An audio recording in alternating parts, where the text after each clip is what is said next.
boys. Let's keep it.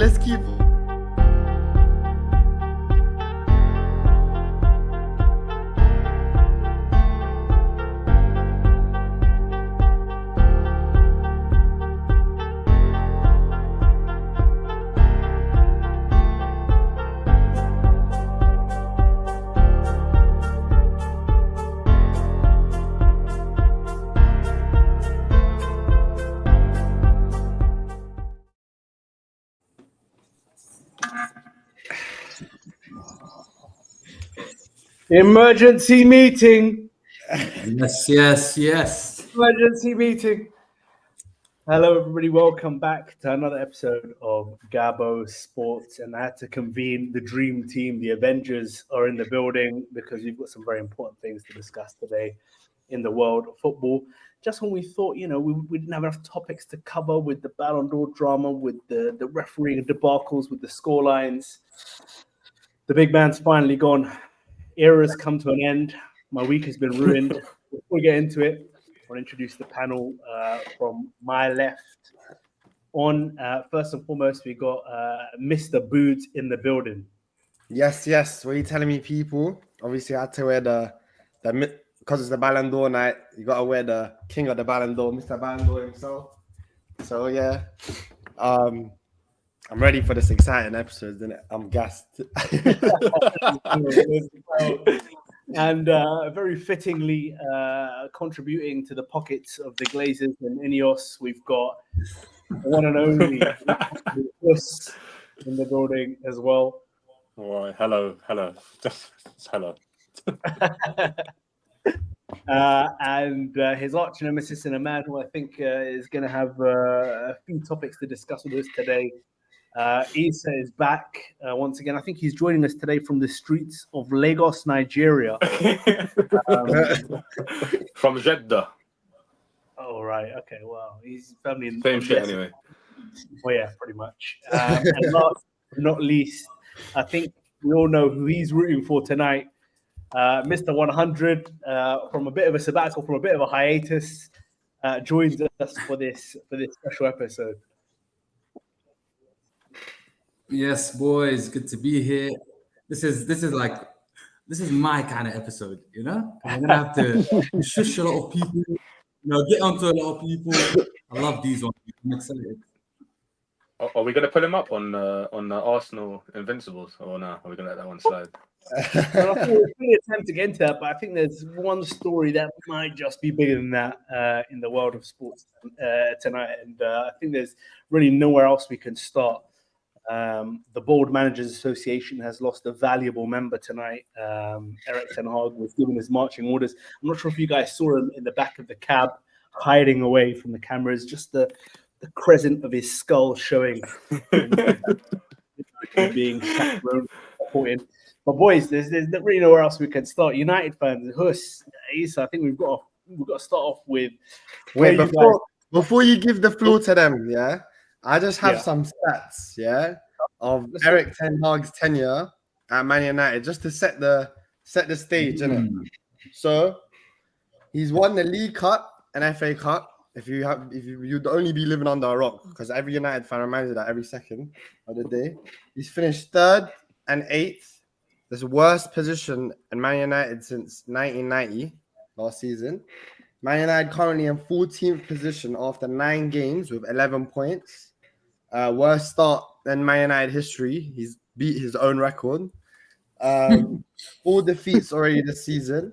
He had a Premier League win percentage in his tenure of 52% in his whole tenure, and 32.4% losing rate, only second to David Moyes. He's had more defeats in the 90th minute in the history of the Premier League with 7. Since he's taken charge, only Chelsea Football Club have spent more money. He spent £616 million, and that's about it really. I'll let the others take over from there. I'll let Hussey. Let's start off with Hussey, man. Let's start off with Hussey. Go on, hit me. Tell us your thoughts, man. Happy, sad. Mixed feelings, man. Mixed feelings. Bro, as you guys know, the viewers might not know, I fucking love this guy. I loved him from minute one. I appreciate everything he done for this club. It's beautiful, man. Wait, I think he's asking you about Ten Hag being sacked. Now listen, I'll give my summary towards the end. I'm not surprised. At the same time, I'm a bit sad, but yeah, it's understandable. That's what I'm gonna say for now. What are you sad about, though? I don't understand. I think his girl broke up with him. I think his girl broke up with him, bro. No comment. No, but I'm joking. I think from the first season, for the first time in the last decade, there seemed to be something positive happening at the club, something working towards achieving the big goals and whatnot, getting back to where we are. First season went really well. I think he surpassed expectations. Kind of went a bit downhill towards the end of that season. And then the second season onwards, admittedly, it's not been good enough. Since last year, August, I would say it's not been good enough. Which is why, with him getting his marching orders, I'm not too sure anyone can complain. I think he's been given more than enough chance.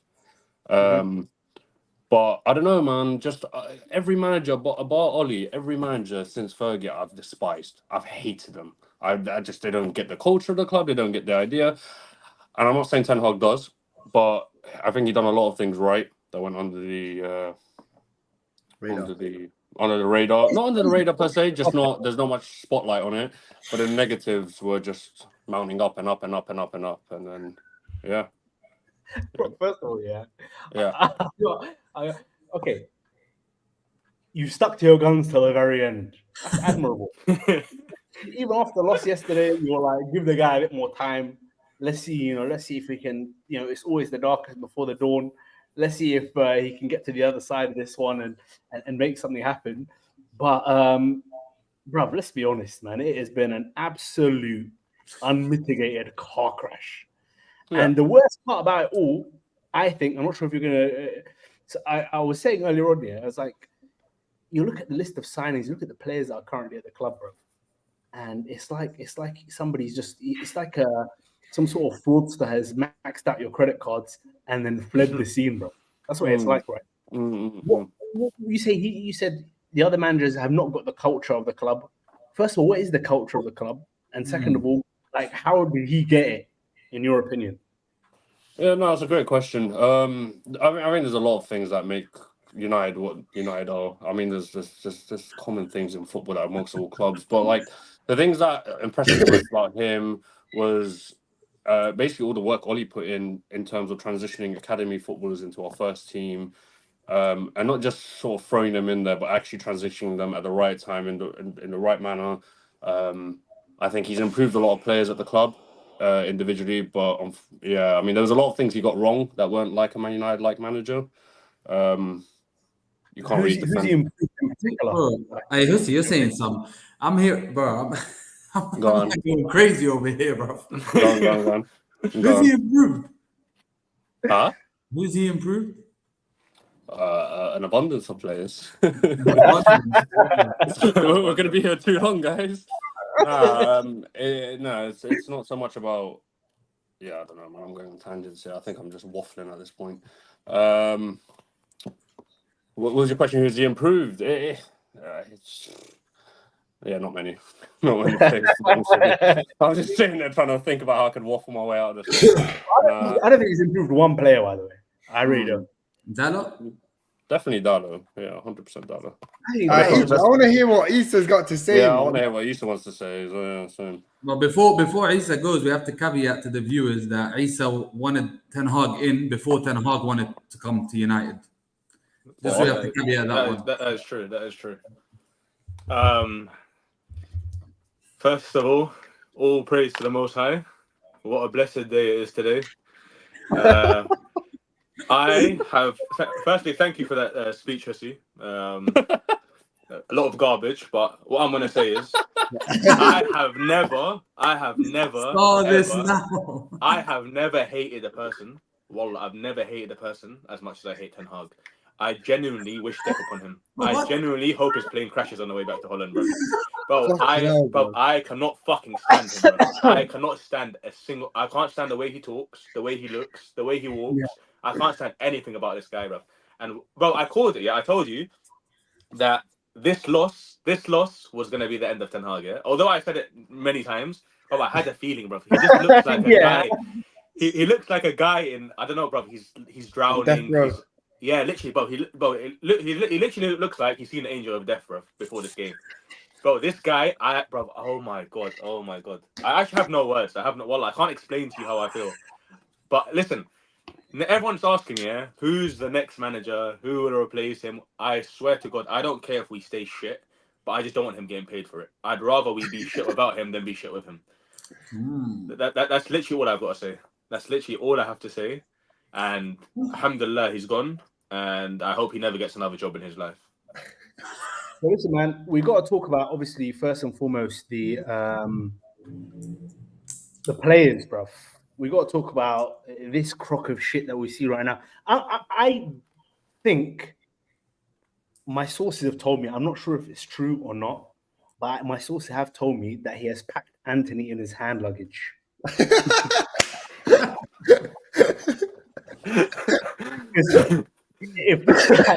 I think that there's a lot of guys, yeah. This is my 2 cents, yeah. But there's a lot of bullet dodgers. He was a top bullet dodger, yeah, Erik ten Hag, yeah. But you've got a club full of bullet dodgers, yeah. I think it's the 5th or the 6th manager that Rashford, Shaw, like all these guys have survived. Surviving Eric is the new documentary they're going to come out with. Surviving Eric. What was this guy doing to these guys in Carrington, and how they managed to survive once again? Wait, wait, let me just jump in. I'm not concerned about this list of players because, bro, like knowing him and seeing what he's done, he'll probably find a way to take them with him to his next club. So... Well, I don't think anybody's going to give him that line of credit again for the rest of his days. Look at this list, yeah. Look at this list of guys. Mason Mount. I reckon the only reason he made it into United is because the medical equipment wasn't working. Because I don't think there's in the Premier League, yeah, that this guy passed the medical app. I just think, you know how Ronaldo said they've been using the same equipment for the last 20, 30 years? Yeah, they got out a stethoscope, and that was about it. They checked if his heart was beating, and they gave 55 M's away. Because this guy is finito. Tyrell Malacia. Where is this guy, bro? Is he on the front lines in Ukraine? Where is this guy, bro? The only guy in the entire list, yeah, who is in sujood right now, yeah, thanking the good Lord, is Lenny Yoro. That injury came when that injury came, bro. Because obviously he didn't get a second to get intoxicated, and that's a brand new word, by the disease that was going around in this place. But the rest of these guys, bro, Matthias de Ligt, bum. Joshua Zirkzee, you already want him out. Nusayr Mazraoui, he's been there for 2 weeks. He's had heart surgery. Casemiro, even the Saudis don't want him. Manuel Ugarte, bro. He looks like some sort of escapee from Uruguayan prison. This collection of dog shit that we have seen in a long, long time. What do you guys do with these players? That's the question. Wait, he Ten Hag, obviously we've seen he doesn't know the difference between no and he doesn't know the difference between saying thank you and please, isn't it? So maybe they offered him these players and then he's trying to say no thank you, he's like please. So that's how we signed them. I don't know. But bro, this list, there are some players like Lenny Yoro, he hasn't really played. Mazraoui, listen, he started all right. He's fucking shit. Bro, how you call him shit and you've just been back in Ten Hag for the last... He's shit. He's shit. Yeah. Players like Lenny Yoro, Mazraoui, these lot, I'll still reserve some judgment because they've come into absolute chaos, bro. A team that's in absolute chaos. Mazraoui, okay, cool. He could be shit. He could be all right. Lenny Yoro's still young. But players like Zirkzee, I've literally seen enough of him. I don't need to look at him anymore. I know what he can do and what he can't do. Not much he can do, but I'll sling him out with Ten Hag. Players like Casemiro, we all know like he shouldn't be at United right now. But yeah, bro, these players, man, these players at United, bro, they get so much free passes, bro. It's been 5 years of they're they've come into dog shit system. They got shit around them, bro. They're the shit, bro. A player, must know how to kick a ball, must know how to do things on the pitch without someone having to perfectly. It's like he doesn't need to be controlled, bro. So these players that you're still kind of like hesitant about, bro, they've showed you their shit. That's not because it's just Ten Hag. I have a stat that backs your point up. This season, the biggest XG underperformers in the league are Man United. There you go, bro. This is not Ten Hag, bro. Bears aren't shooting, Bears aren't scoring, and you got legacy players that's got nothing to do with Ten Hag that are still in that club that I think are virus. But the Bears I'm backing. The Bears I'm backing are Bears like Euro who's played 12 minutes, bro. All right, you mentioned other guys, bro.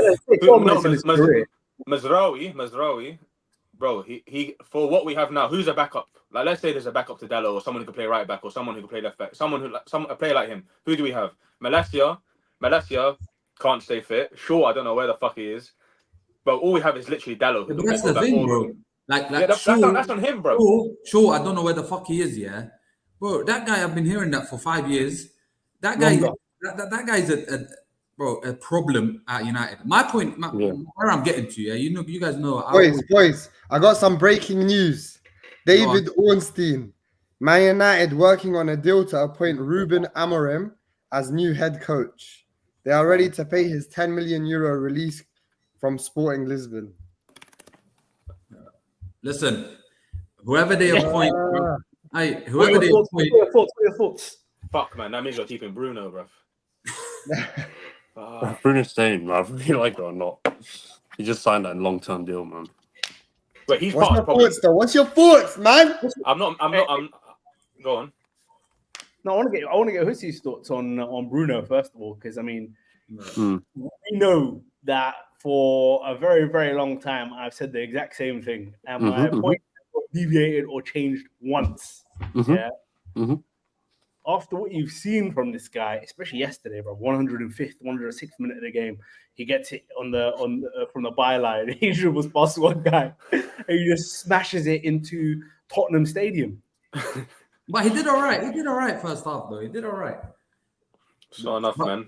We're not looking for all right first halves now. Wait. Go on, Hussey.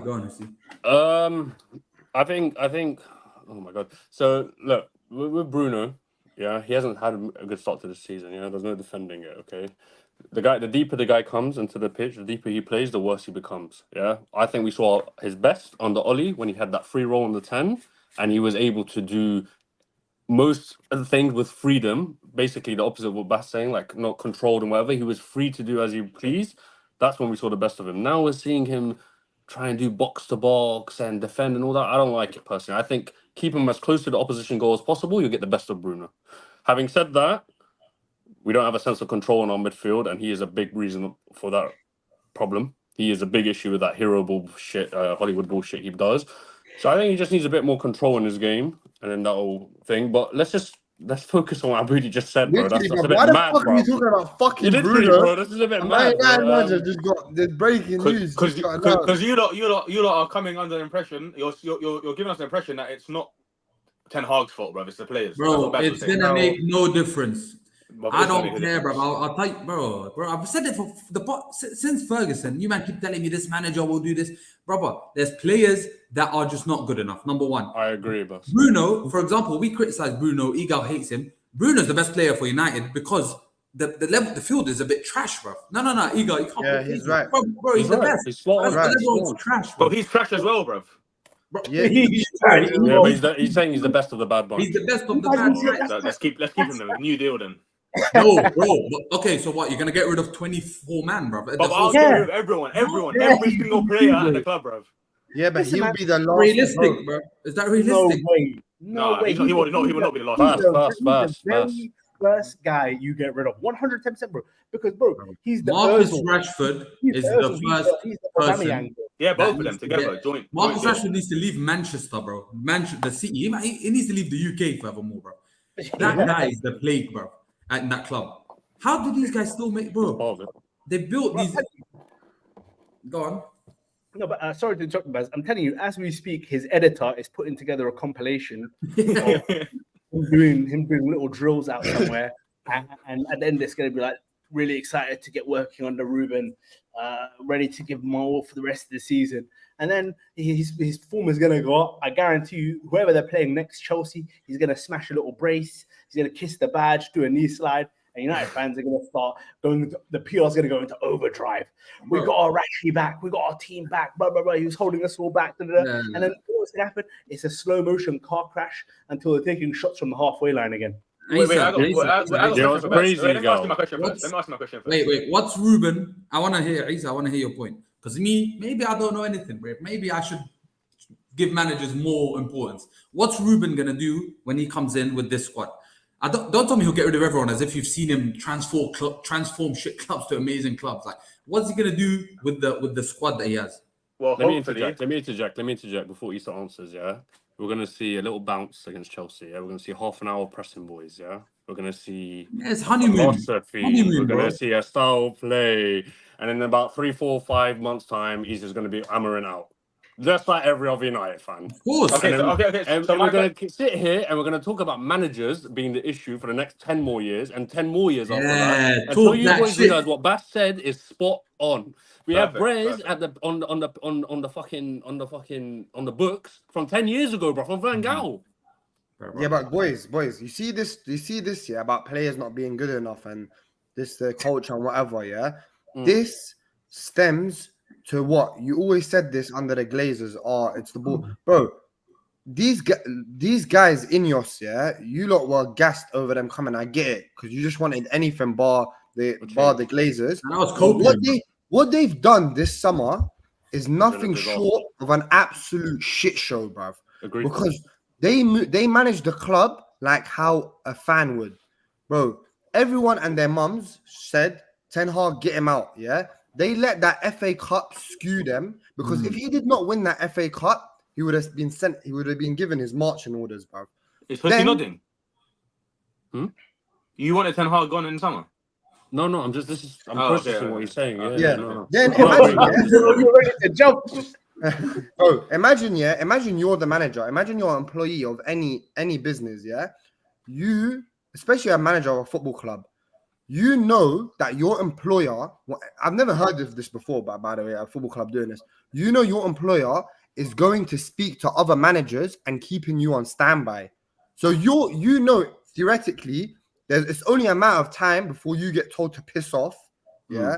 They don't rate you like that. The only reason they're keeping you around is because they can't find anyone.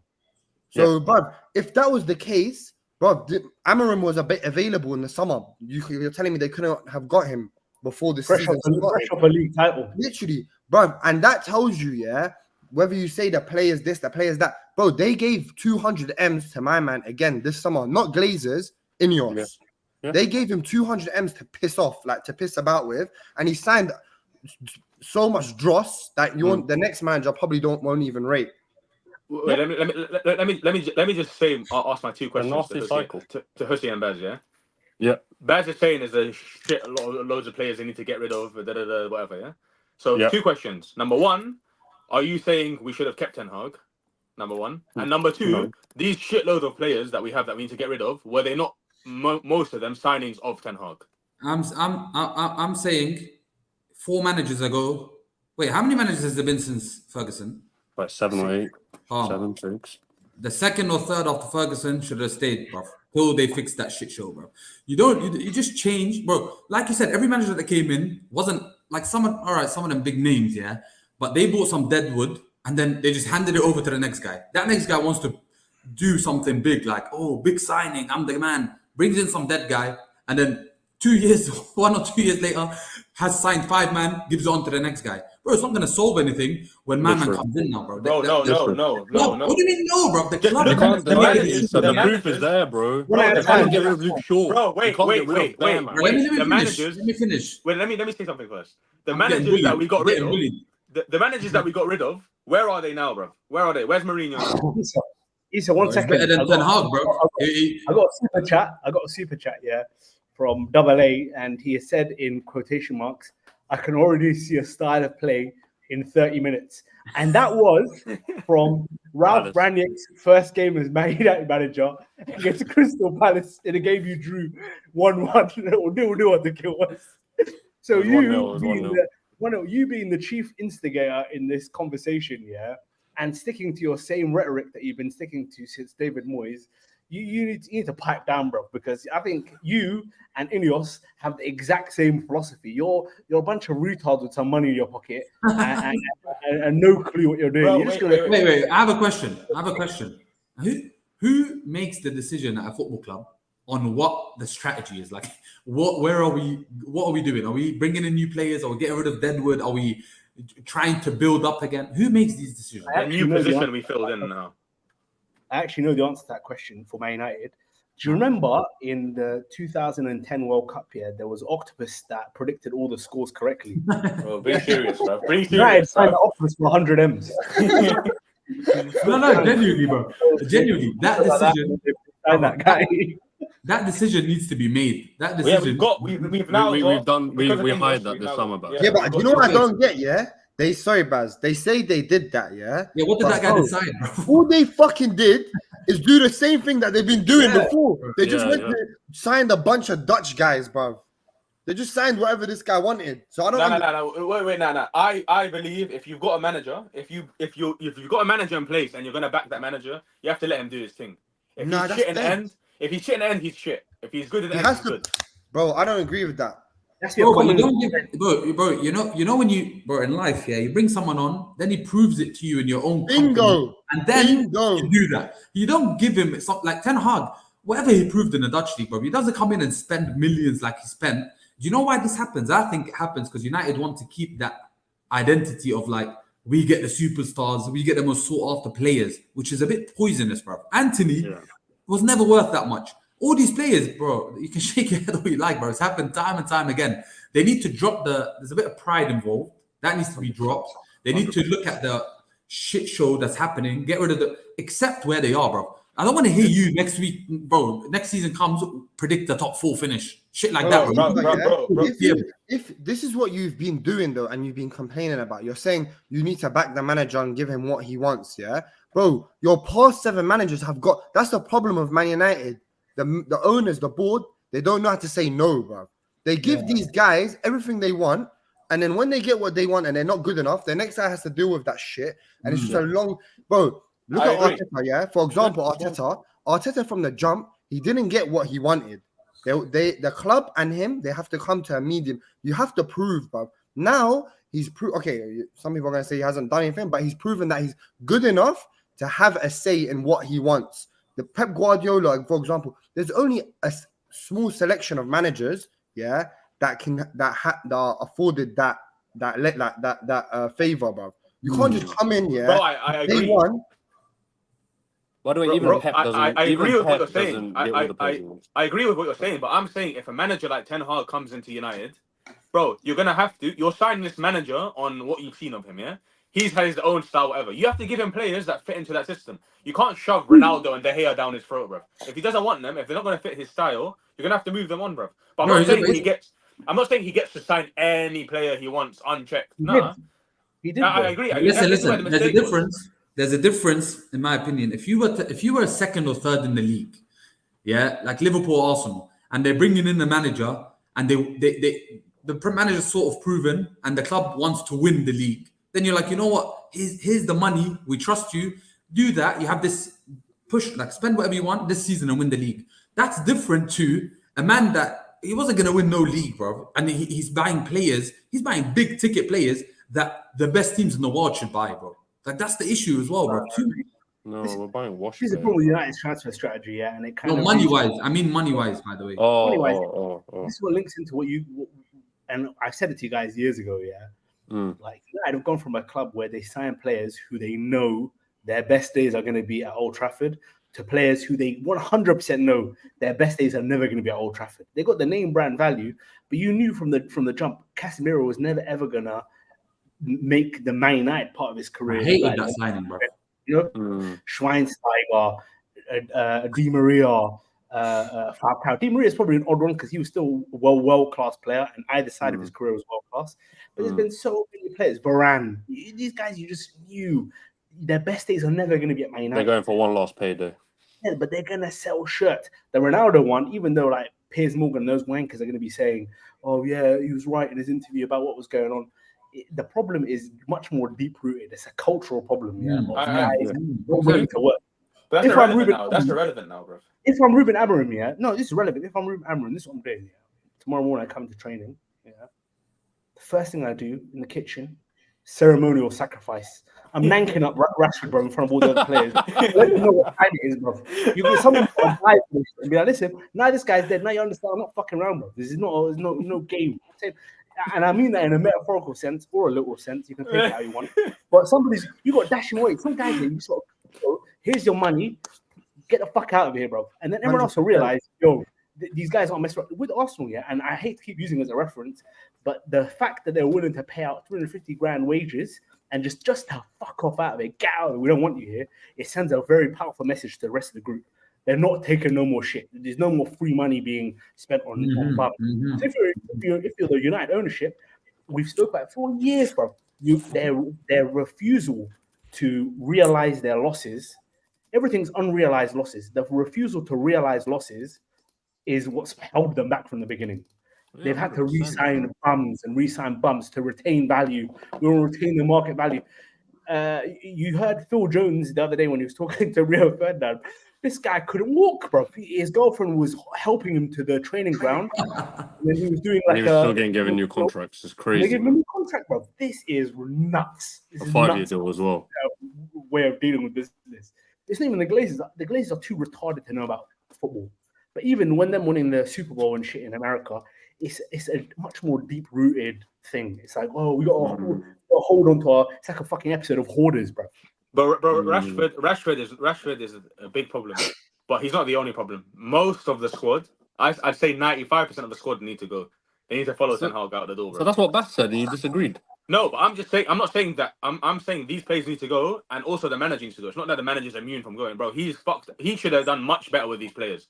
Much better with these players. 5 years ago, I came up with a theory, yeah, because I was so tired of failure after failure as a United fan. Growing up to just nothing but success, and then getting hit in the face with failures is horrible. Until these brothers don't leave the squad, until the squad doesn't get cleared out with all these shit bres and their shit mentalities and how they just down tools and they just, we'll press for half an hour. We'll try hard in the first half. Second half, fuck it. It's all right. I'm getting paid 400 racks a week. Until these lot go, no manager's succeeding here. Not Pep, not this, not no one. Nobody. You know what it is as well, yeah? Bruv, I don't want to bring it back to Ineos and the board and whatever. No, but you should. Bruv, these I've never seen a club, be swayed by their own fan base so much. It's like they allow the fan, bro. For example, go back to Ronaldo, Ronaldo, I know in hindsight it's the easy thing to say, but a serious club, would have told him, bruv, go City. I know bruv, his legacy got fucked anyways at United because of what he did, bruv. He went on done these mad interviews. Go City. Same thing with Casemiro. Casemiro, the only reason they went and signed him is because they chased Frankie de Jong. They let the manager take them on a ride. Who's they? United. Yeah, but Ineos won and plays. No, but I'm talking. He's saying first season. Yeah. Bro, Ineos got swayed by keeping my man around, bruv. Because they were getting letters from your fan base telling them, oh, please stay, don't let him go, don't sack him. They were letting all this shit, bro. He finished 8th, your worst position in the history of the club. He won you a FA Cup, bruv. Fucking Martinez with Wigan won a FA Cup, bruv. No other club keeps that. Yeah, bro. Even, bro. I know it might not have been a good signing, but I remember when they were linked with Arnautovic and their fan base threw the biggest strop. Bro, if you want Arnautovic, if the manager wants Arnautovic, you go get him Arnautovic. You don't listen to Hussey and Issa because they think he's shit. But that goes against what you said. No, he's right. You're spot on. That goes against before what you said. That goes against what goes against. What do you mean? What goes against? That the manager should be able to sign players, even though. Bro, I'm saying obviously the manager has more of a say than you and Hussey. It's not about me and you, but maybe the board looked at it. Obviously, the manager has to have some sort of say. And what I'm trying to say is, if the club and the manager are aligned to buy a player, Get him, bro. Regardless of what X person says and X fan says, your club, bro, is ran. I genuinely believe I haven't seen a club that's been like so influenced by a fan base in my life. I get it. You lot are the biggest club. You have the most eyes. But, bro, at the same time, bro, even if this guy, there has to be a element of fuck it, bro. For example, if Ruben Amorim says, bro, I don't want Garnacho. I don't want him. I don't fucking rate him. I don't want him, yeah? He might be the biggest fan favorite, yeah? You might love him. I know this is extreme because it's not going to happen, but I'm just giving you the most extreme example. If he doesn't want him and the board also don't want him, they don't rate him, yeah? Then fuck him off. And whatever the fans want or they don't want, he knows what he wants. He knows what's going on behind closed doors. None of this, half the fan base are siding with Sancho and the other half are siding with Ten Hag and all this nonsense, bro. It's one big soap opera, bro. Literally, bro. It's embarrassing. It's genuinely embarrassing. We got rid of Greenwood on the basis of the fans reacting badly. The club wanted to keep Greenwood, by the way. The club wanted to keep him. The fans had such a bad reaction on Twitter that they got rid of him. Backing up Aboudi's point, bro, it should never be up to a fucking fan on Twitter what decisions get made at Manchester United Football Club. That's insanity. Bro, 100% agreed with everything Aboudi just said. 100%. I think especially at Man United Football Club as well, not just any other club. Yeah, bro, yeah. All the Man United fans are retarded, so taking their opinions on board is insane. Bro, it's like we want to work towards getting rid of the toxic habits at the club, but we just add them up more. Yeah, but then with United Trey and these guys in your DMs as a club, you got to be smart on that. Wait. 100%, man. Are we all in agreement that the sacking of Ten Hag was right? Yeah. No, I think yeah. Let him ride out personally.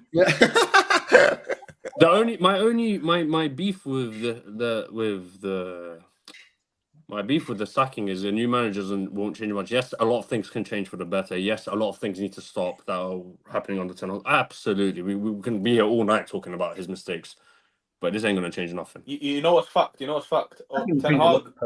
Ten Hag shifted on some deadwood, but now the new manager, bro, come on, you've seen the back of players like Phil Jones, De Gea, Ronaldo, all these brands have gone. We started the clearance. We didn't do it. We talk about it every year about rebuilding clearance. We started it this summer. But my point is, what's fucked now is the next manager has to clear out more deadwood now because of 100%. Ten Hag signings. He set us back another 5 years now. So, and this is the problem when you ask for a manager to get sacked every 2 years, and then you want a new shiny toy. They're gonna have to deal with the old shit. And our boards go put these brands on stupid money for 5-year contract, 4-year plus 1 optional, where no club in the world will give them that money. Bro, Johnny Evans didn't have a single Premier League offer, yeah? Not a single one. He had championship clubs going for him, yeah? And he was considering it. Then we said, we'll give you a chance to go into coaching. Get 50 bags. Who the fuck gave Johnny Evans 50 bags? I thought, this is a good idea. Listen, boys, I want to. I have a one. Ego. I have Ten Hag either, by the way. Before we go there, I have a tactic. I have an idea. If United board are watching us, I have an idea that what they should do. Whatever manager comes in, needs to not be allowed to sign, free willingly, whatever he wants, however much he wants. I think the team that United have, despite me thinking the players are dead, should be doing better than they are currently. And that's Ten Hag's fault. Maybe they don't rate him. Maybe there's some divas, all of that. So I think the way to go about it is whoever comes in needs to show progress, which is not going to be hard given the shit show that's going on now. Show a bit of progress. And that earns him the right to next season try and bring in a bit more players. But he has to show, A, he's able to do better with this team. B, get rid of some clowns or put them in their place, and then do that. But if he comes in and then immediately end of the season, regardless of where they finish, he's spending willingly, that's just gonna. But that's what Ten Hag did. But in the same listen, in that same breath, Bass, everyone and their mums can see United need a left back. We need a centre mid. We need another four. Like, Need, bro, need like, to do what? To do, Hussey, need for what, bro? For what? Need to finish. as in, okay, to go for top four. Realistically, we can't No, even but buy it. forget that. But man, then we need to forget top four for Okay. a season or bro. Because you're saying the whole structure shit. Yeah. They need clearance. So top four shouldn't even be the aim. Because you know why? Managers that are thinking about top four will come in, buy a big player thinking this player is gonna just win us, get us top four, bro. It's no longer like that. The Prem, bro. You see, No, I agree. teams I like agree. Villa are cooking. There's no superstar such. Obviously, Watkins is a sick guy, but there's no like. No, I agree. No, we need a left back, bro. We need a left back who's able to play. Who's left back? Football, Who's bro. left back for? Who's left back for United? Two players who we haven't seen for the last 5 years, bro. No, who's playing a left back today? Right now, Well, Mazraoui played it for the first time. Before him, it was Dalot this season. Lindelof, Amrabat, And we've had so many Lindelof has left backs. played. Listen, Good enough to not be 14th. My point is, you need to sign players based on realistic expectations. None of this top four stuff. Because when managers hear top four, they're gonna think, let's bring in these superstars. And United is currently not a team where you bring in a superstar because you're not built. There's no foundation to bring in a superstar, bro. But we're shying away from that, Bas. We've done that this summer. We've ignored all the major big boy names that people are trying to get rid of and giving United a call. Signed utter shit. Yeah, we did. Absolutely, we did. Absolutely, we did. But we were limited with money. How much was Hoyland? It rises to 68, I think. It's not a cheap signing. No, of course it's not. Of course not. This is nasty work, bro. This is a Waller's work right here, bringing up these inflated fees with the add-ons included, and these are including add-ons if Brez win the Ballon d'Or, by the way. Yeah, but Hussey, at the end of the day, since my man come in, the stats don't lie. He spent the second most money in the league, bro. Only Chelsea have spent more. Yeah, but that's not, bro. Ten Hag doesn't walk into the negotiation and say, "I represent Man United. This is how we're gonna do it. This is how." Yeah, but he just says yes or no. Yeah, I know, but he wanted these players, regardless of how much they cost. Bro, he's been here for 3 years and he signed those players. Onana, he signed Agate, all of these players that he wanted. Lisandro Martinez looks like he's gotten shit out under him, bro. Not better. And they're not cheap, bro. Like, to be fair, Agate wasn't his signing, but the rest, yeah, fair enough. Listen, board signing. Before we move on, I mean, obviously, Issa's talking about getting rid of all of Ten Hag shit, where he shamelessly supported the man for 2 years. That's a lie. Don't lie. Suddenly and violently turning on him like the snake he is. I've been Ten Hag out for the last year. Okay, and now you want Ruben Amorim, yeah? No, I right now I don't know who I want. I just wanted him gone. Whoever you want, you're gonna say him out in the next 2 years. Yes, bro, I'm not gonna. Bro, if he's doing well, I'll back him. If he's doing shit, he's the wrong guy. That's it. What do you want me to do? It's not a What do you want me to do? short-term See him fix, do man. shit. You can't. Listen, the United project, the United job, whatever you want to call it, yeah, it's not a 1 year fix. It's not, oh, he did well this year. All right, he gets another year. And then the next year goes bad. Nah, fuck him, he's out. Fuck him, he's dead. Bro, it's so much bigger than this. We're not going to get anywhere near the top before we go regress first. Yeah, but you can't regress year on year. You can't regress year on year and break your own fucking records. I agree with that. That yeah, of course you can. But when he was at Ajax, I was like, all right, cool. This could be an exciting new manager. He's fairly young. We've seen a bit from him. Whatever, bring him in. Bro, he literally became a fucking terrorist at the club. What do you want me to do? Look at him and say, was any other club after Ten Hag from Ajax? He was rated highly before. He was rated highly. He was touted for Bayern and C in the future. But touted doesn't mean nothing, bro. 10 managers get touted for the City job in the next 5 years. It doesn't mean nothing. I'll tell you who I don't want, Xavi. That's what I definitely don't want. Why don't you want Xavi? I'm not a fan. I don't rate him. What don't you like about him? I don't think we should go for managers who have failed at big clubs. We're in agreement, AA. We're in agreement. Go on, Asa, in front of the world. I don't agree with the appointment of Xavi. No, brother. No, read the comment. Are you not seeing AA's comment? No, wait, where is it? Jada, here we go. You just got to be a man in front of the world. Respectfully, everyone gets things wrong. Just put your hands up and apologize for rating Ten Hag.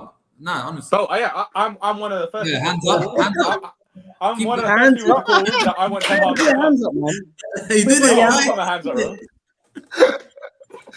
You are wrong, and you are wrong, and you're wrong. To be honest with you, look, I don't want to see. It's not just you. Pussy was wrong. You said Ten I Hag was would be a good wrong. I signing. was You wrong. said Igal said Ten Hag would be a good appointment.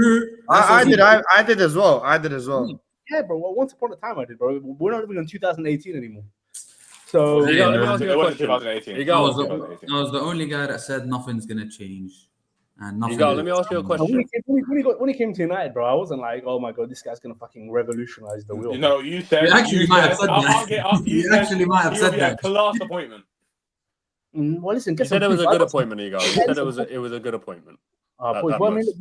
listen, what you guys should have done, yeah, really and truly, for being honest with ourselves, is got some bloody proof. You know what I'm saying? I'll Because get I proof did. for the next episode. Next episode, I'm gonna get proof. Next episode. Words in my mouth. You know what I'm gonna do? Do you know what I'm gonna do? Oh, shut up. Do you know what I'm gonna do? Yeah, Do you know what I'm gonna do? Next episode, Yeah. my background is gonna be a collection of your takes. Yeah. All right, you see this thing? It's gonna be a collection of your takes. I just watched you struggle to put that background on for half an hour. So that's how it can happen. So listen, man. Nothing really changes. It's another day at United. Another day at the United show. They might win a couple of games. They might lose a couple of games. At the end of the day, you know, you guys sell some papers and sell some kit. Let's talk about bigger things. Well, actually, I think we'll start off at the result first of all. Well, why not? West Ham win 2-1 at the London Stadium, which ultimately obviously led to the 45-minute discussion we just had. I know we all watched the game.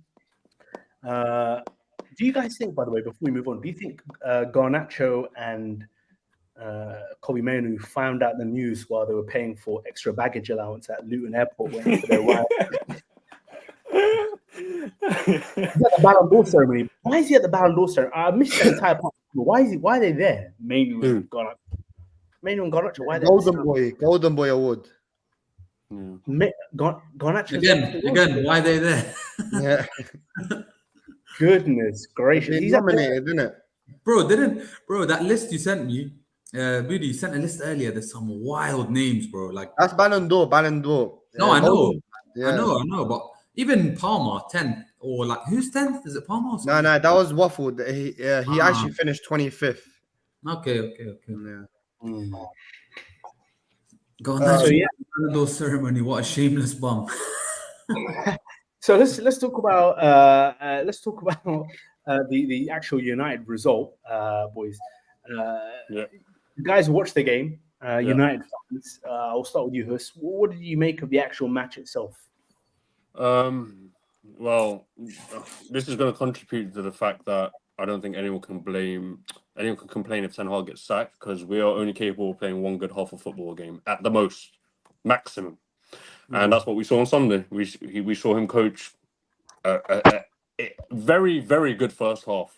Arguably our best ball. Exactly what you guys said. West Ham was shit. We'll bop them. We'll play good ball. They'll make us look bad. Everything you said on the previous episode I was on, spot on. Couldn't finish our chances. And some of those chances were insanely easy looking, like, from where I was watching. That Dalot miss is one of the worst open goal misses I've ever seen in my life. One of the worst. Because he stops, slows down, composes himself, and then side foots it over the top.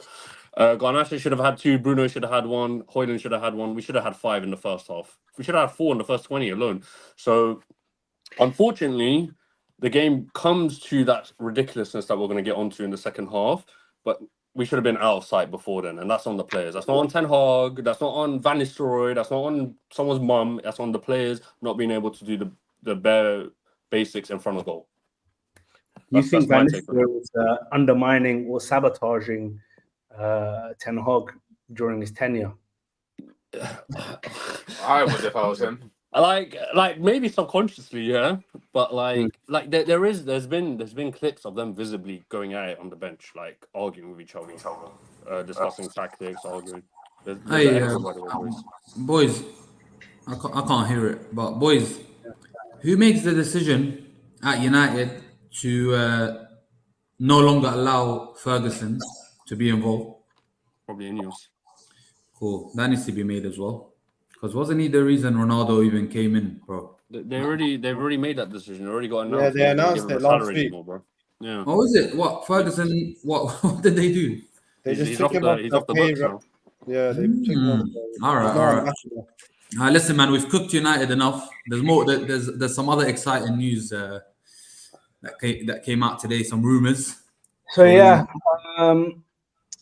the Ballon d'Or is happening tonight. That's probably the next bigger story to cover. To be honest with you, we'll get back to some of the other fixtures, but Ballon d'Or news coming out.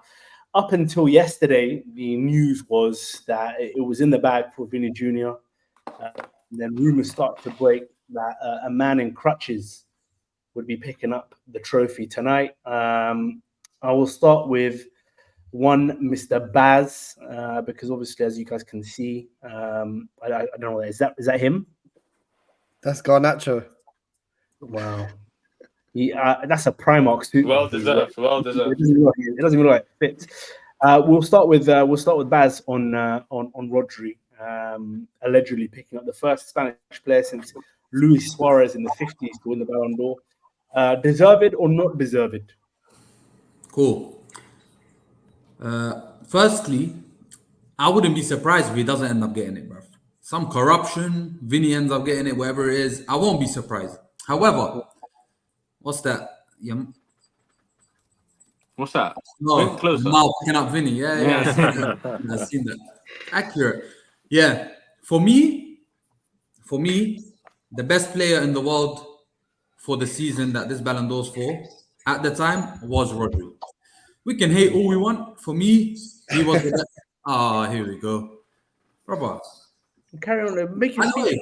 By the way, as I'm talking, Yeah. a consistent 7 every game, if you round these up, it's not bad. Don't do that. It's not bad. Not bad. Clutch goals, it's not bad, bro. 7. DM is not going to get higher ratings than that anyway, bro. That's bro. Look, see, Isa sometimes speaks facts, bro. He's not that kind of player, bro. Honestly, he's not gonna, bro. Vinny is nicer on the eye, yeah. And by the way, I'm a big Vinny fan. We had these combos before Egal. Me and him had him as a better player than Mbappe, and we had these debates, bro. But for me, Rodri is the best player. He's the most important for City. He cooked at the Euros. For me, Rodri deserves it. For a robbery is outrageous, by the way. This whole robbery nonsense, bro. Outrageous. Like Beckham in '99. Yeah, Facts. Facts. For me, Listen, I don't know how you guys shoehorn Beckham into every episode. Somehow, some way. It's fucking nuts. And one thing I will say as well, Ego, where I have sometimes pulled up match ratings from various different sources to prove you wrong about a player's performance, you very adamantly said to me, "Oh, match ratings, that's nonsense. So please proceed to take this picture down because I have my own eyes and I don't need some clowns rating players."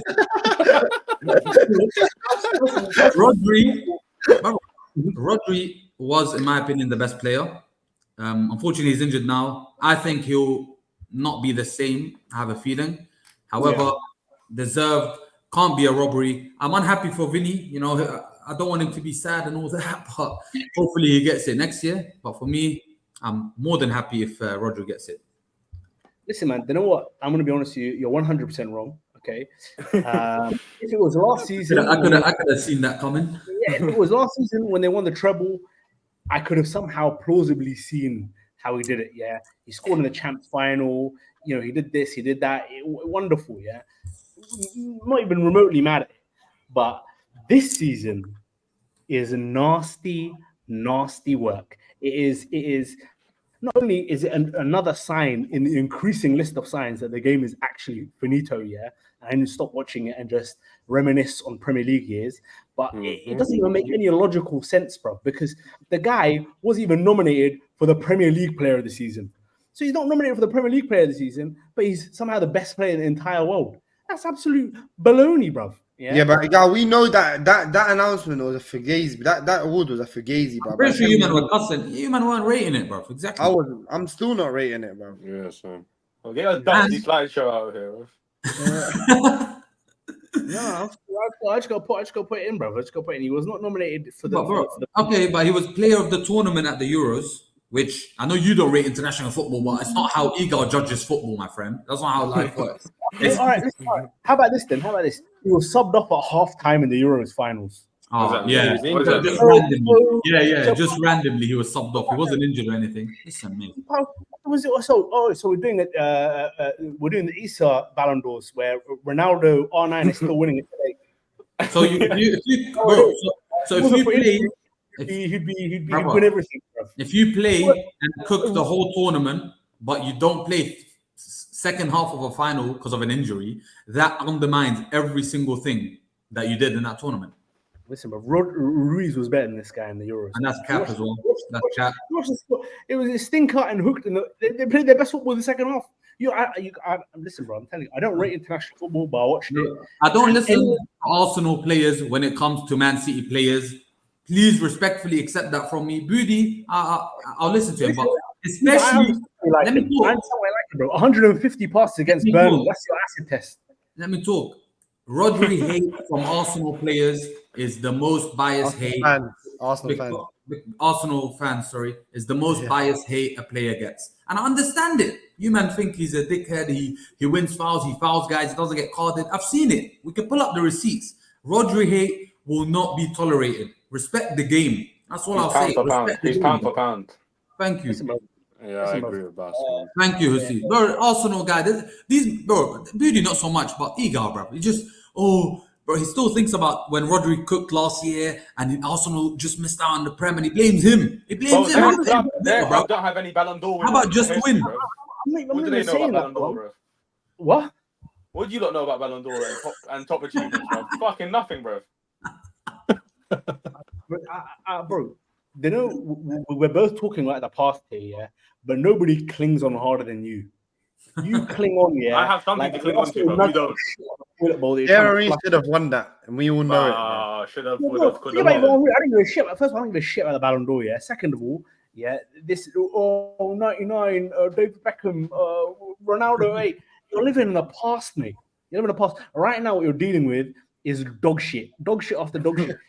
You're closer to Marko Arnautovic than you are to David Beckham. So how about you go watch some Amarin highlights and listen to some United train nonsense, and you let us talk about the ball. How many trophies last year for Arsenal? Listen, take five. Hey, Budi. Yes. Your thoughts on RODRI winning it? The voice of reason. I just think this is a indictment on. I'm not mad at him winning it at all, yeah, and I get why. The only thing I think is nasty, yeah, is, and it's obviously not his fault, but like players like, I don't know, Busquets in the past not winning it, Neymar, Suarez, etc. haven't won it, yeah. But when you looked in history, he would have won it. And I don't want that feeling like, maybe 10, 15 years down the line, when there's debates in regards to sixes and DMs, that he would be unanimously known as the GOAT. When someone like Busquets, who never won it, yeah, is undisputed. We all know is clear. Do you get what I'm trying to say? But going back to my point, just before I let you speak, Baz, I just think this is a big statement in regards to the forwards nowadays. Like, bro, it's meaty, bro. The talent pool is just dead, bro. But Cannavaro won it, and bro, he's not. Yeah, but that's just because Italy won the World Cup, man. Yeah, World Cup packs is crazy, bro. I know. But what I'm saying is, he won it, and he's not in the discussion as a goal centre back. So I don't think it's.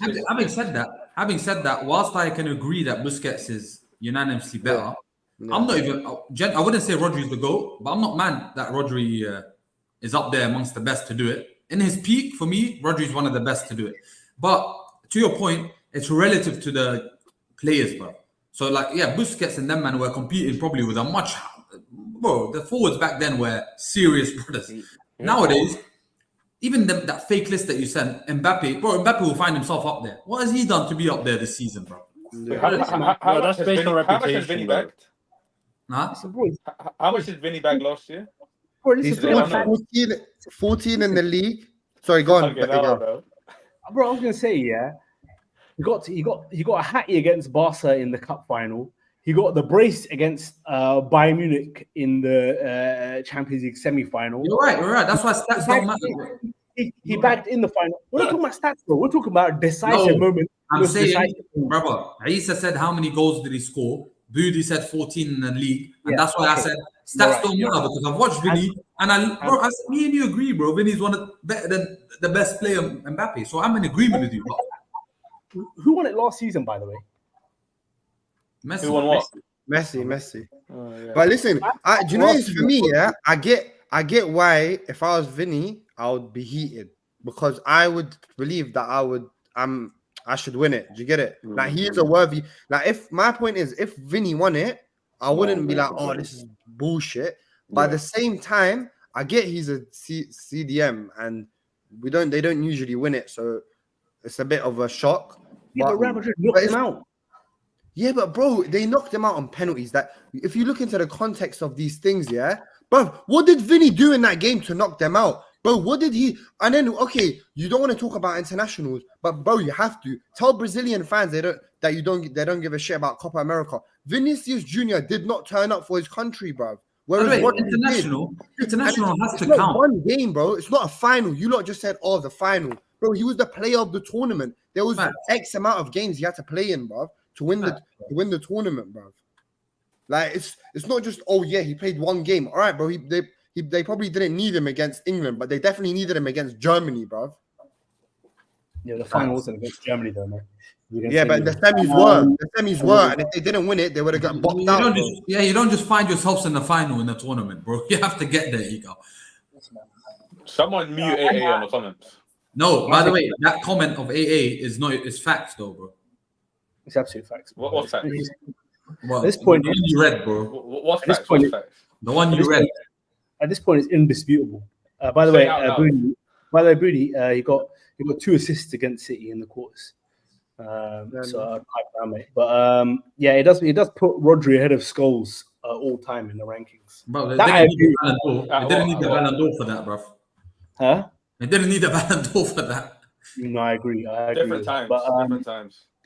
Yeah, and I think last season was indisputable. I think Messi got a farewell one. I don't think Messi really deserved that one. I know you guys are going to disagree with me. Of course not, bro. He's the best player. I get it. He's the greatest player of all time. But in terms of that award in that season, I think Rodri deserved it last year, and I think this season. But Igor, league and champs double. On that point, in the group chat, you man say like, "There's no way." Martinez, whatever that fake list again. You lot say there's no way he's the 5th best player in the world or whatever it is, yeah. Or Carvajal, if he was to win it, there's no way he's the best player in the world. But Messi, for the World Cup year, I genuinely thought he was still the best player in the world.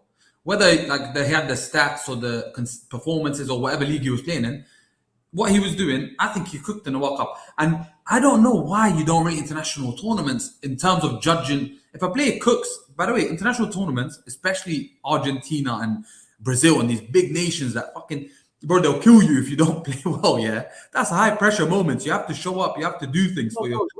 There's a reason why I don't rate international football, bro, is because the talent isn't spread as evenly as it is in the club game, all right? So the big teams always win the big that should be more of an indictment on Vinny because he has all the talent around him and he's not turning up, bro. I think Brazil are in probably the worst moment as a country. Bro, they're playing. They're not but playing.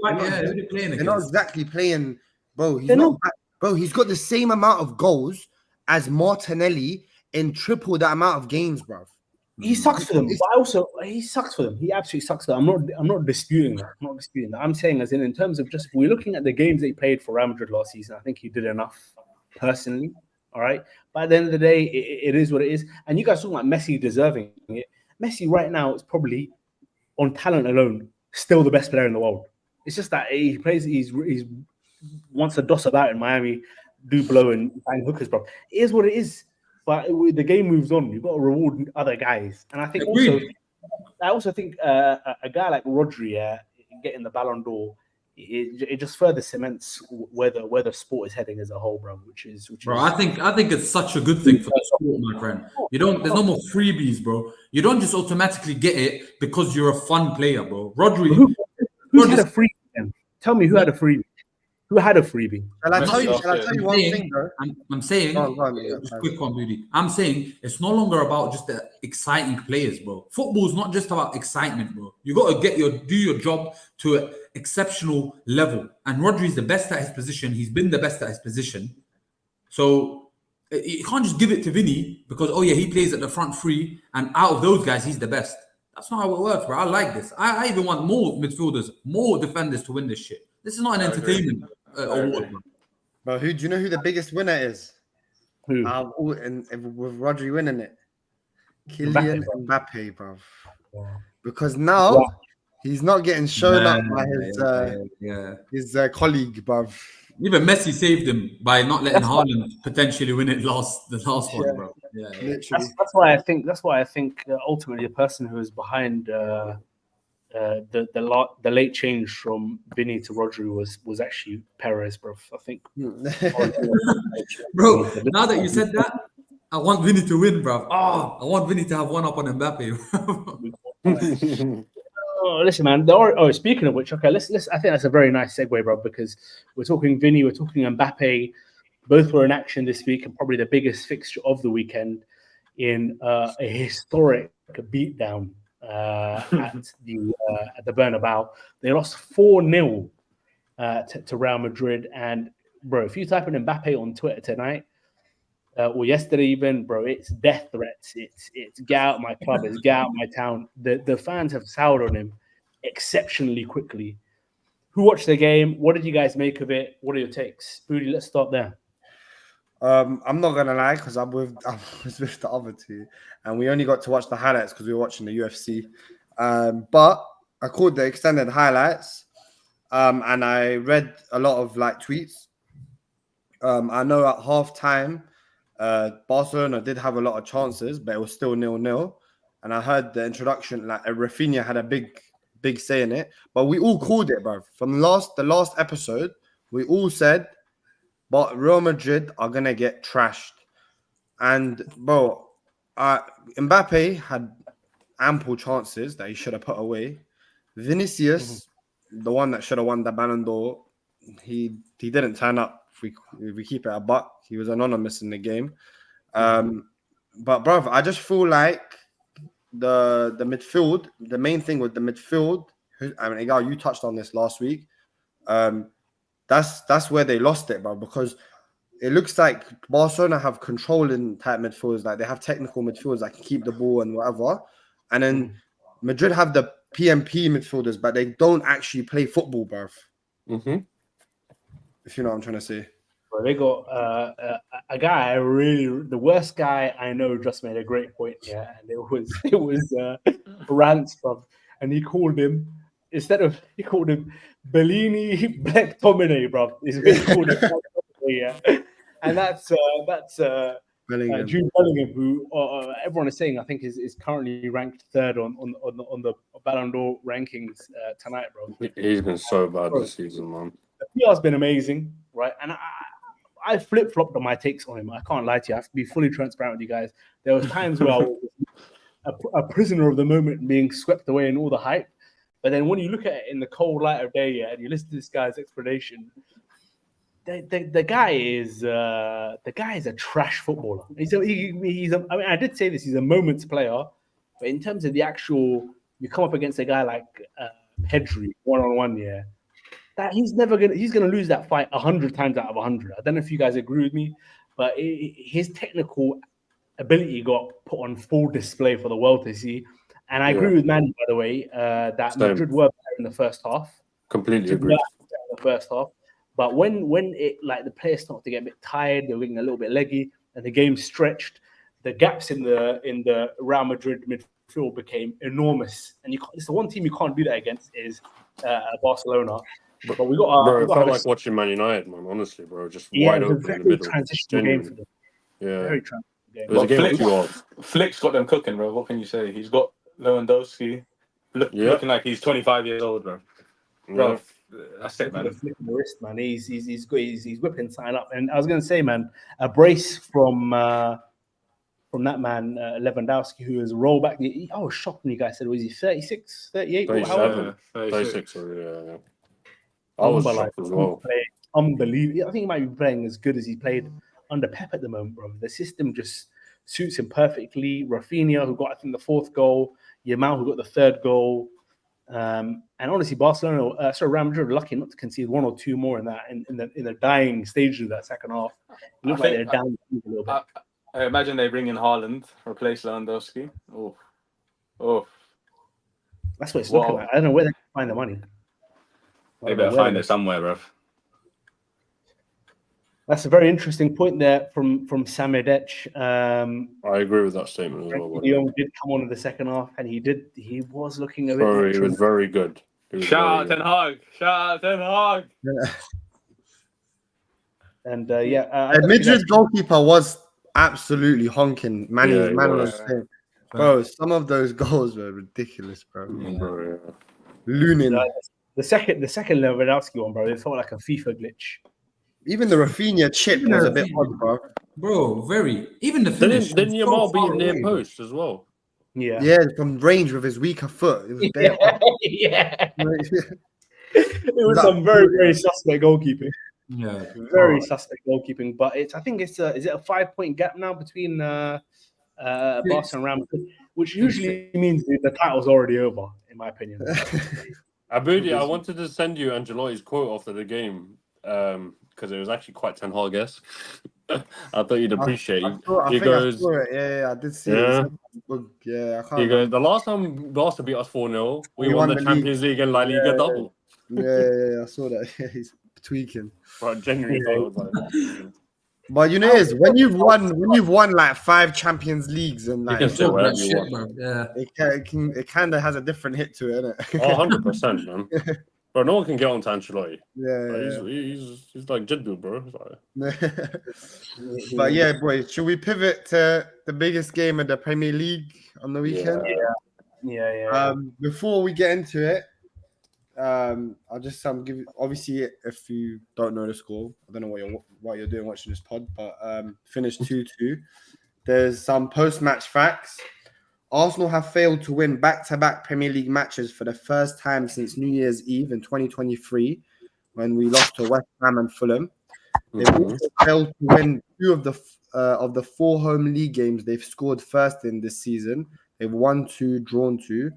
1 more than in the whole of last season. Arsenal have scored 27 goals from set pieces in the Premier League since the start of last season, excluding penalties, the most of any team in this period. Their 21 headed goals are also the most of any side in the competition since the start of last term. Liverpool's Mohamed Salah has scored 11 goals in 15 Premier League appearances against Arsenal. Only Harry Kane and Wayne Rooney have netted more often against the Gunners in the competition. And finally, Bukayo Saka has been directly involved in 10 goals in 8 appearances in the Premier League this season, 3 goals and 7 assists. The fewest games by an Arsenal player to reach 10 plus in a single campaign since Cesc Fabregas in 2009-10, which was 6 games. So yeah, man. Gal, I'll let you kick it off because I feel like you have a lot to say about this game. You're a set piece team now, isn't it? Listen, man, we're Michelin star Stoke, right? And all this time, you know, it's what it's built up to. Now, look, I'm not too mad at that, but bro, I've got to be honest with you, man. We got to start off. There's really no other place we can start off than the second minute of the game. Virgil van Dijk, eyes locked in contact with Anthony Taylor. 2 back heels with the studs to Kai Havertz.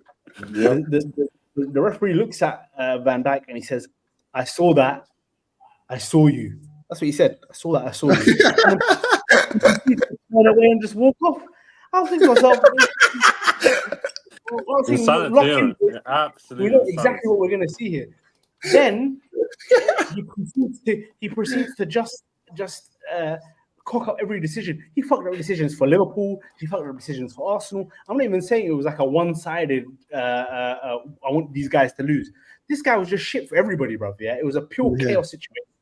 Now, one thing we can all be unanimously in agreement with is that Saka had Robertson an absolute roast the entire game. Yep. Sat him on his ass after spinning him twice to score the goal, rifled it into the roof of the net, and then about 5-10 minutes later, we concede an absolutely pathetic goal from Virgil van Dijk, where Kai Havertz loses a header to Luis Diaz. At this point, what are we even doing? How can we even call ourselves a set piece team here when Kai Havertz losing? Thomas Partey, I don't even blame. By the way, we've got to talk about that's harsh, man. I think it's harsh, man. I think, bro, these goals, I don't know, man. I do this a lot as well. Not every single goal is like a criticism of the other team. Like it was a near post cross, flick on. It's hard to defend these things, man. It was a movement as well. And by the way, Liverpool have always been good at set pieces. Like it's not, you can't take that away from them either. There's no shame in conceding to a set piece. Luis Diaz, bro. We got to ask some questions, man. He's not losing the header like that, bro. His movement got him to a certain position. Yeah. So what is that? Is that laziness? We got to break down the goal. You gotta give credit to Diaz, and also definitely give credit to Diaz for that one. And also, don't try to sneak the Van Dijk thing in there. That wasn't a red, if that's what you're trying to. What was it then? Listen, it wasn't a red, bro. So what?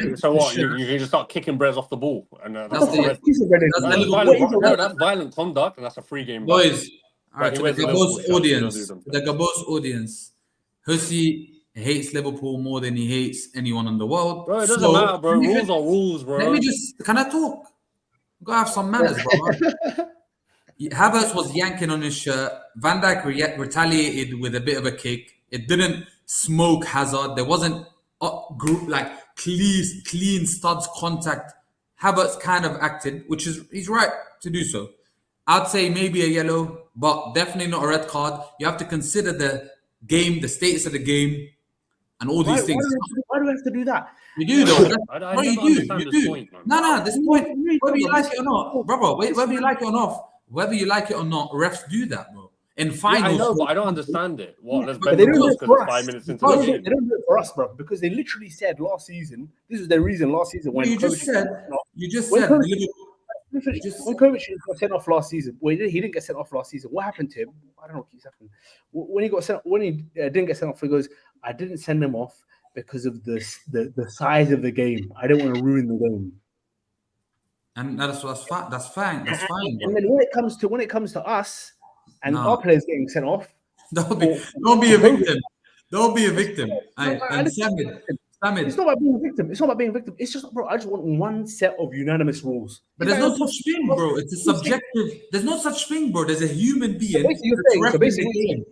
So what you just said there, human being reffing the game. Yeah. Yeah. So there's differences. You're saying there's massive variations. There's no unified. Not massive. No. Let me. Bro, you're asking me a question. Can I answer? Please, yeah. Please. Cool. There's a set of rules. And the referee is put in place, and these referees have to be qualified to a certain level. They're not just guys off the street. So they have to understand ball, understand the consequences of decisions, understand the level of the game, etc. They have to then make judgments and decisions about these rules. Otherwise, bro, you just have like everything's robotic, everything automated, all this shit. Just like VAR got a lot of criticism because it took away a bit of that normal subjective, a bit of mistakes here and there. You know, people love it, some people hate it. My point is, the level of the game matters, bro. Because small things that maybe a red card in a dead game, that's not important, where a team is leading 4-0, is not going to be the same impact on the game as a red card when it's 0-0 between the two teams going for the title. And I'm not saying studs to the face. I'm saying small things like that, what happened between Van Dijk and Havertz, you don't give a red card. My opinion, that's where the judgment of the referee comes into play. Yeah, well, listen, man. Having seen the 3 red cards that we've received in the opening 8 games of the season, I humbly and respectfully disagree with you. I think what basically happens is United concede a penalty. Yeah, he's gone. Let's talk about the rest of the game. Obviously, there's more. That was like the first 3 minutes of the game, so there's much more to it. So where did we go? Yeah, go on. I'd say Arsenal Arsenal, like, again, sometimes, like, the goal Liverpool scored, the Salah goal, was a good goal. It was a good goal. So sometimes it's like, Yeah, you know what? I agree with you for the first one in terms of sometimes it's just a good goal. You can't really yeah, maybe we could have done a bit better with the near post, but sometimes you just gotta hold your hands up and say it was a good goal. The second goal, that kid comes on, Skelly, 17 years old. He's a bit out of position. He's gone a bit, and then Kivio's come on as well. He's gone a bit rash, like too far forward. And then we've left ourselves that Trent, obviously, bro, he can play that ball, like, and only he can do that. Play that one ball over the top to Nunes, and we're done on transition. But I don't know, like, what do you lot think in general, though, in regards to like Arsenal style of play? Like, a lot of people are saying now Arsenal are just like pragmatic, boring, and they should have, like, a lot of people are saying we were 2-1 up and we were playing better than them in the first half. Second half comes around. Now we've gone super pragmatic, and we should have gone and looked for the third instead of just banked up. And we were a bit shook, and we asked what we got for. I agree with that take, because I think there was a third goal for the taking, especially that Liverpool are gonna try and come out get an equaliser. I think it could have been played smarter. But you also listen, your injuries. We have to be real in it. Your injuries didn't help. To have two Brez like coming on left back and centre back and whatever. But it's going to be hard to kind of do that sort of stuff. But I think maybe, I don't know. It depends like what the end goal is, bro. If Arteta's going to go for the league, if he wants to go for the league, there has to be risk taking involved, in my opinion. I think Igal's got a strong opinion about this. Igal, what do you think? I was just saying to the boys, sorry, Issa, that we were playing. Come the end of the half, we had a team on top. We looked like we were in control of the game, and then second half comes around. Instead of carry on playing how we were playing, we like kind of just sat back and let them take control of the game and get into the game. What do you think? Listen, man, decisions aside, if we're just talking about Arsenal as a team, this is a common thread throughout the entire season, bro. We start we're off to the races in the first half. You know, a lot of pressure. Halftime comes. Halftime came at a really bad time for us, and then at the same time, you know, Liverpool started to get a bit more into the rhythm. The second half, I think, you know, they had 68% possession or something like this. There was no need to be on the back foot. Now, admittedly, we're missing the guys that are the best at, you know, recycling waves of attack, like Odegaard. If we look outside of that, bro, it's just a common theme among the entire team, bro. And I'm not a big fan of our attack. I think our attack is Saka, and I think Martinelli, his time has come. I think we got to send that guy somewhere. we got to send Drossard off. I don't like watching that guy play football. Goals and assists aside, he's like he's got a parachute, bruv. You know what, though, Egal? I think this game, I agree with you but I think Trossard, this game was actually decent. You know, I think he was all right because he kept the ball well. He played the nice passes. I think Martinelli and Havertz, that game was his worst game of the season, in my opinion, personally.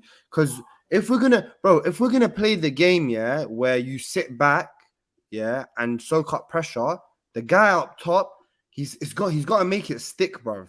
He's got to give time for the wingers to come forward and help him out. Do you get what I'm trying to say? Yeah. That comment is crazy. but yeah. Negative. From our loyal fan, AA, Observe Magic, we need a press machine. You guys can read the rest. But listen, the title's gone now. Nah, man. No. I agree, bro. Title's gone, bro. You don't believe the title was actually gone? I think that was a must-win game, in my opinion. Egal. You man, Let me interject. Yeah, when you lot are 10 points ahead in March, whatever month it was, and you were saying you're not in the title race, it's not over. How can the title race be over in October? Facts. How? Bro, it's 10 points, bro. When we're 10 points ahead and what were we saying? But my point is, how can you decide the title is done now when we haven't even reached They're doing- we're quarter way through the season? I just got 20 years of anecdotal evidence, man. You know, I've got 20 years of watching this exact same car crash play out. 07, when we're ahead of Man United in February by 10 points, Eduardo breaks his leg, we lose the title. Bro, But, I actually think we're 8 points ahead, we lose the title. Last season, where 5 points ahead, we lose against Aston Villa and shit the bed somewhere else, we lose the title. Let's be honest, bro. Arsenal need a Liverpool-esque 1920 insurmountable lead to win the first title. If we get to a position right now where both Liverpool and City are ahead of us, and it's a 5-point gap, as we enter the busy season, and as we enter the busy season with the list of injuries that we have, and not just that, bro. I honestly think there's some judge going on, and I've got a theory, bro.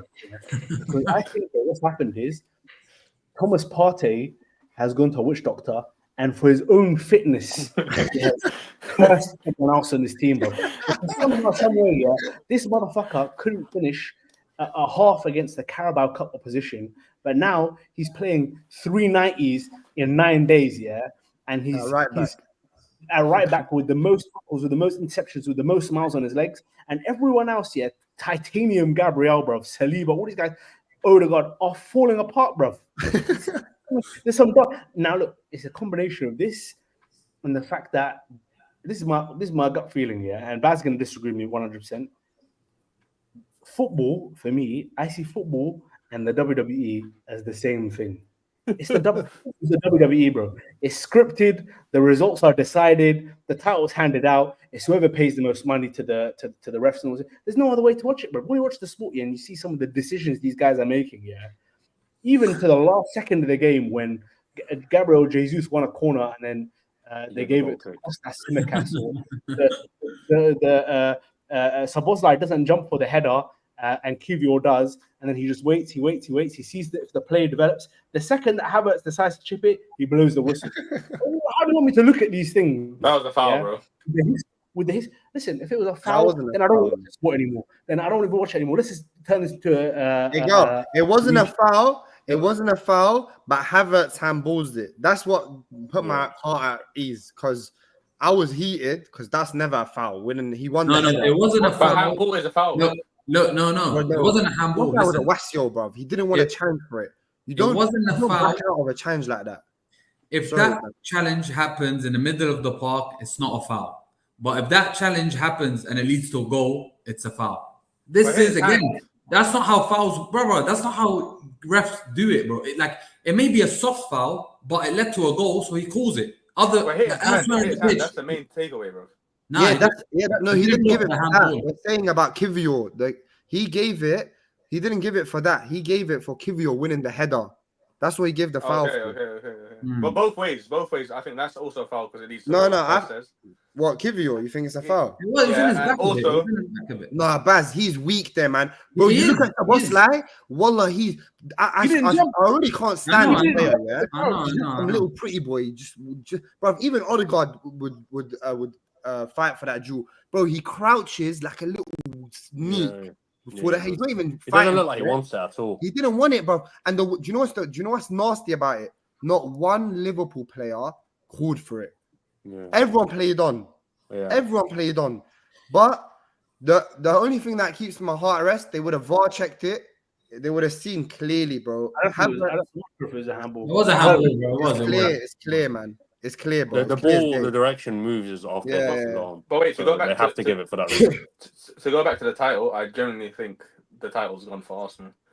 I actually think this stuff, it does more favor for Arsenal to start off like this. 100% agreed. Start off like this than to end the season like that. I think even Neville said it. By the way, Neville said it. Yeah. Listen, a lot of Neville's analysis and other stuff, I don't really take too much. But bro, when it's a guy that's won 8 flipping Premier Leagues, and he's been part and parcel of winning a Premier League title on numerous occasions, he knows what he's talking about. He said, I used to get scared. I used to be not rate teams that used to get off too good of a start. Sometimes you have to pace yourself. Bro. Other than that, yeah, bro, Arsenal have had the hardest fixtures. This is a fact. Have had the hardest fixtures of the Premier League so far. We're 5 points off. Yeah, City have just had their Ballon. Whether you think he should have won the Ballon d'Or or not, their best player, arguably the best player in the league last season. In my opinion, he should have been the best player in the league. Should have got that award. He's ruled out for the season, bro. City have won their last few games and they don't look convincing. Yeah. They didn't look convincing last season, bro. That's true. It's also true. But RODRI's not there. Yeah, that's bro. There's so much more to go, bro. There's so bro. We're not even in November. Arsenal they're having their sticky patch. Every team will have their sticky patch. They'll come up part of the season. What do you think? City are just gonna cruise past this? It doesn't work like that. Can I say something? Every single team will have their time and their adversity. Yeah, and it might not mean Arsenal win it, but for you, my only problem is for you to say that the title's over. Yeah, after 9-8 games, I just think that's crazy. Bro, our players are coming back. Sorry, go on. I'll tell you what makes it worse. Yeah, forget this result against Liverpool. Although I think it was a must-win in hindsight, bro. You've lost to Bournemouth. You drew with Brighton in November. You're away to Newcastle, away to Chelsea, away to West Ham. How many points do you think you get out of those 3 games? Issa, shall I tell you something? Go on. Man City last season only won 1 game against the Big Six. One, and they won the league title. Man United have won leagues, without beating none of the Big Six. Yeah, that's true. Bro, there's phases to the season. Right now, bro, you know we have the same points as we had last season. And we played harder fixtures, and we were 2 points off it. I know we're gonna have to if City do what City usually do. I don't think they will, personally. I don't think I think this season you're gonna need mid-80s to win the league. Mid-80 points. I don't think you're gonna need to hit around 90 points. Yeah. I just don't feel like City are gonna have the same time unless I'm wrong and Kovacic is a player that can fill in for Rodri's boots. I think Kovacic is on a nice purple patch now. He's a good player, but he's no Rodri. If Gundogan can still pull his socks up and go into second season Gundogan, which he usually does, then hands up. I'll put my hands up and I'll say I was wrong. But for me personally, that Rodri, unless they sign someone in January, that Rodri injury is way too big, bro. It's eventually going to catch up with them, bro. 100%. I forget City for now. But your November, December fixtures are fucked. Yeah, you're fucked for November, December. I think. Shall I tell you what it is? We gotta go Newcastle away next, and we got Chelsea away. Yeah. Then we get an international break. The key for Arsenal is there's another. But we need this international break. Arsenal need this international break more than anyone, bro. For the injuries, you're complaining now, but bro, Arsenal. They're gonna call up all these guys, by the way. You know that they're gonna call up bro. Bro, if Arsenal can get if they can go win at at Newcastle and get a point off Chelsea, and just wait until our players, minimum. I'm saying minimum egal minimum. They need to win both. You're acting like I don't want to win both, but I'm saying minimum. If they get 4 points at the next 2, and we come back and we go again after after the international break, bro, we're still in it, bro. There's nothing, bro. There's no need to have this panic. Listen, it's not about how you start, it's about how you finish, and that is probably Pep's biggest strength, This guy becomes insanely fake from March onwards, Every club he goes to, every season he is there, their win ratio under Pep, every club, insanely high. It's not about how you start, it's about how you end. And as long as you're in touching distance, and you stay in touching distance until March, you're in the race. 100%. You cannot write off the title. You can say, I don't think we'll win it, but you can't say you're not going to win it. You can't write it off. Firstly, they're 5 points behind now, with an injury crisis, okay? They got West Ham away. They got Chelsea away. If you're saying you're getting 4 points from that, that's 2 points dropped. Newcastle away, and Chelsea away. That's 2 points dropped from what Boody's saying. Fine. Let's say City win them 2 games. Now you're 7 points adrift. Yeah, but you can't just say let's say City win this game. Bro. No. And by the way, we're giving the worst case scenario. Like we're giving the worst. Every case scenario. game Arsenal have to play, every difficult fixture Arsenal have to play, City have played it or have to play it too. Mhm. Okay, but I hear it. But what I'm saying is, they've got an injury crisis, like they're saying. These are 2 tough games right now within this injury crisis. 4 points. Ethan, what you're saying is you think City is going to win the league, and I have no problem with that. They can win the league. What my problem is after this result, people are saying the league title is over. How, bro? A 2-2 draw with Liverpool doesn't that nice. Bro, if Arsenal beat Liverpool, half the people who are saying Arsenal out of the race were saying they're going to win the league, or not even in the entire race, they're going to win it. Now, even a win. Even a win. But I'm saying you can't. I know. One result in October does not determine your season. It's not about the result, bro. It's not about the result. Bro, whether it's because you got red cards or whatever, Bournemouth and Brighton were horrific results for you. Especially if you're going to go for the title this year. Yeah, because you need to be. Bro, City are a fake team, okay? You need to be much better than you were last year. You have to be, bro. And those 2 results did you no favors. And you've got hard fixtures coming up with an injury crisis. Like it's not like all right, cool. Bro, you have to look at it like, bro, these have fucked us up. We're gonna have to hope for the best now. It's not like, oh no, we're still in it. It's calm. It's how you finish. No, bro, it's how you finish, but it's also how you start and how you go from beginning to end, bro. I agree. That's what I'm saying. You have to be in touching distance. You can't just sack it off 15 points. The title race is not over. No, you have to be like. Listen, Newcastle, Chelsea, West Ham away, United. These are the fixtures up until December, bro. United. You know when the international break's done, a lot of our players are back. Like Odegaard's going to be back, Gabriel will be back, Calafiori will be back. That's what I'm saying. Like, okay, I get it, but we have a lot of injuries. I'm not saying like it doesn't count for anything, but these injuries aren't like super long term. If we can just ride this rough patch and stay in touching distance. Like, why is the league over? Why is it done? It's never over till it's over. But if you're looking at chances and odds, it's against you right now. Okay. Even at United. United have been fucking pants now. We've got rid of our manager. Maybe you go face United on the 4th of December, and they're a completely different outfit. You don't like. There's so many factors that come into the Yeah, but so you're saying that for us, but so will City have to play you. Yeah, 100%. But the onus is like the City now are in a position where they're in a better position than you. So now it's on you points. Being chased is worse than chasing, bro. Wait, for certain teams. Read that fixture list again with tough games we got coming up. United, big tough fixture, 4th of December. Yeah. No,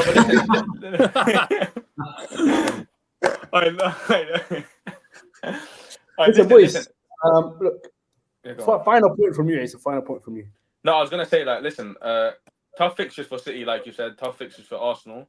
The only good thing for City is they've given themselves a 5-point buffer zone. You're gonna have to do much more work than them, and hope they're gonna drop points, and also hope you win your games. You're hoping for 2 things. You're hoping City drop points and you win games. They're just hoping they win their games. That's it. So it's harder for you. Fair enough. All right. Well, listen, guys, I'm going to wrap things up there. I know there's so much football that we didn't cover. We didn't talk about Spurs winning, losing, or drawing. I don't actually know. And, of course, the other people who also played games of football. But we're going to talk about that on Thursdays. We do our weekly prediction show. I'm hoping that you'll all join me there for that. And we'll see how Ruben Amorim or Ruud van Nistelrooy, whoever's in charge, will get on then. But thank you for joining us on this emergency meeting. And if we can just have a quick moment of silence for Erik ten Hag before we...